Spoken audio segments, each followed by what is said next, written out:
Over the last year, I've built an amazing community of over 1,000 3D artists. So I took the opportunity to ask them what was the one thing they wish they knew earlier. So you don't have to make the same mistakes and you could save years of time. So if you don't know who I am, I'm Jake. I'm a 3D artist and educator from Cambridge in the UK. I've been in the industry for way over a decade, working with big brands and studios, producing visuals for architecture, interior designers, super yachts and car companies. I've also had the privilege of reaching over 30,000 students with my 3D courses. So, the first mistakes most 3D artists make. When most of us start, we binge tutorials and we feel like we're learning, but the moment we try to make something original, we freeze. Paul from i2soft said when he started, he followed a 3ds Max book step by step, but had no idea why he was doing any of it. And the moment he tried to create something on his own, he was lost. And I felt the same. It didn't matter how many tutorials I followed. Without the fundamentals, I struggled to create original work. So it's kind of like trying to cook by just copying recipes without really knowing what the ingredients do. So mistake number one is skipping the fundamentals.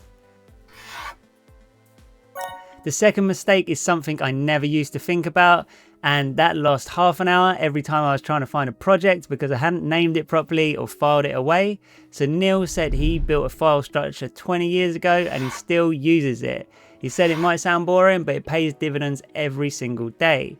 So beginners think that organization slows them down, but pros know the opposite is true.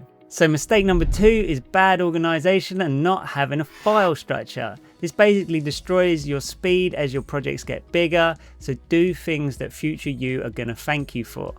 Alright, on to number three. This is why you have 5 work in progress scenes and nothing finished. Richard said he used to obsess over every polygon, chasing microscopic accuracy nobody would ever notice. So mistake number 3 is perfectionism. If you don't learn when to stop, you're never going to finish, and finished work is the only thing that actually grows your skills and your client list. So one does not finish art, they surrender it. By the way, if you're watching this and you're thinking, this is me, Future Proof is where we fix all of this together. You can find more about that in the link in the description. So remember what Paul said about the fundamentals earlier. Without the fundamentals, you think you're learning, but you're just copying. The skills don't transfer, and Usman said the biggest breakthrough came when he stopped following tutorials and started making something new every day. It doesn't have to be good, just needs to be yours. Musa said don't rush to learn everything at once. Study people who are great at your chosen skills, find out what they made, what worked for them, and learn from their path, and this builds confidence. So getting in the room and talking with these people is a massive advantage, and that's exactly what we do in Coffee Hour every single week. You can join the community for free below. Martin said it's a journey and small consistent improvements beat trying to master everything immediately. He mentions Kaizen, which is small improvements over time to improve your output. So this is a long game, and all you need to do is make the next project slightly better than your last. Also, stop comparing yourself. You don't see their hardware, budget or team. Thomas shared a whole lot of gold. He said invest 5 to 10% of your earnings into learning and tools. He said that relationships are the core of everything. I guess this is where I should plug the free community again. Get a decent chair and desk because you're going to be spending a lot of time in it. And he said that people grow your career, so find people who are at your stage or ahead of you, and it means you're going to learn much quicker. Adam said his biggest regret was trying to learn 3D on his own. So the fastest growth happens when you talk to other artists, ask questions, get feedback and share your work. This is why our free community exists in school, so don't struggle in isolation. And Zach summed it up perfectly.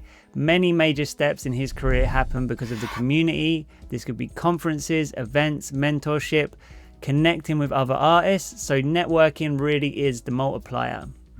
If you want to go deeper into growing your business and avoiding years of mistakes and actually grow faster, you can check out the Future Proof 3D Artist, where we help 3D artists build their careers in 3D, not alone, but with guidance, feedback, and a proven system.